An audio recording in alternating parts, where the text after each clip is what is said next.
আসলে সুখ কি? কোটি কোটি টাকা হাতে পেয়ে গেলেই কি সুখ চলে আসে, নাকি আশাগুলো পূরণ হয়ে গেলেই সুখ চলে আসে? কোনটা? কোটি কোটি টাকা হাতে পেলেও আপনি সুখী হতে পারবেন না।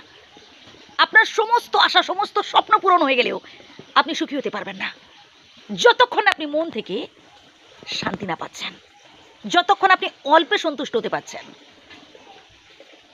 আপনার চোখে যে মানুষটাকে কোটিপতি মনে হচ্ছে না, একটু যাচাই করে দেখবেন তারও মাঝে মাঝে রাতে ঘুম হয় না, তার মনেও টেনশন, তার মনেও সমস্যা। যতক্ষণ না মন থেকে শান্তি পাচ্ছেন, যতক্ষণ না মন থেকে তৃপ্তি পাচ্ছেন, আপনি আসলেই সুখী নন। স্বপ্ন পূরণ করার জন্য আমরা অনেক চেষ্টা করি, আমরা অনেক পরিশ্রম করি, সব স্বপ্ন আমাদের পূরণ হয় না। আর সমস্যা তো এইখানেই, যেসব স্বপ্নগুলো আমাদের পূরণ হয় না, আমরা সেটা নিয়েই হতাশ হয়ে পড়ি, সেটা নিয়ে আমরা টেনশন করি, আমরা তুলনা করি প্রতিবেশীর সাথে, আমরা তুলনা করি বন্ধু বান্ধবদের সাথে।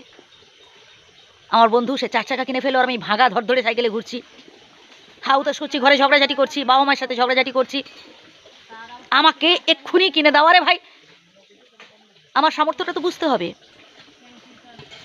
আমার বন্ধু 4 চাকা কিনেছে, সে সেই সামর্থ্য অর্জন করেছে, কঠিন পরিশ্রম করেছে, বাট আপনাকেও তো চেষ্টা করতে হবে। আমি আমার মতো করে লাইফ লিড করব, আমার যতটুকুন আছে তাতেই আমি জীবনটাকে অতিবাহিত করার চেষ্টা করব, তাতেই সুখী হতে পারবেন। যদি তুলনা করতেই হয় না, তুলনা করুন তাদের সাথে যাদের আর্থিক অবস্থা আপনার থেকেও খারাপ। বেশি দূরে নয়, কাছাকাছি কোনো রেল স্টেশনে যান, দেখতে পাবেন কার হাত নেই, কার পা নেই, বৃদ্ধ বয়সে ভিক্ষে করে খাচ্ছে। বুঝলেন? তুলনা যদি করতেই হয়, তুলনা করুন তাদের সাথে। আসলে আমরা তুলনা করি আমাদের থেকে আর্থিক অবস্থা যাদের ভালো তাদের সাথে। আরে ভাই, কতদিন পৃথিবীতে থাকবো বলুন তো? যে কদিন আছি হেসে খেলে যাতে সবার সাথে আনন্দে কাটাতে পারি, এই চেষ্টা তো আমাদের করতে হবে। এইসব কম্পিটিশন করে, তুলনা করে কী লাভ?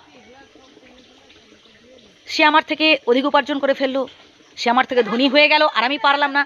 এই সব কথা না ভেবে বরং ভাবুন যে আমি আরও বড় হব, আমি নিজেকে আরও উন্নত করব, আমি যতটুকু উপার্জন করেছি সেখান থেকে অপরকেও দান করব। ভাই, দান করলে না অর্থভাণ্ডার কমে যায় না, বরং বাড়ে। কথাগুলো শুনতে হয়তো অনেকের কাছে খারাপ লাগতে পারে, গায়ে লেগে যেতে পারে, কিন্তু একদম বাস্তব কথা বলছি। আমার এই পেজে আপনারা শুধুমাত্র ভালো ভালো কথা শুনতে পাবেন। এখানে নাচ গান বা অন্য কিছু আমি দিয়ে থাকি না, আমি শুধুমাত্র মোটিভেশনই দিয়ে থাকি। কারণ আমি চাই আপনাদের মনে সুখ দিতে, আমি চাই আপনাদের দুঃখ কষ্ট সমস্যাগুলো যাতে দূর হয়, তার জন্য এই কথাগুলো বলে থাকি। ভালো থাকবেন, সুস্থ থাকবেন, আমার শ্রদ্ধা নেবেন, প্রণাম নেবেন।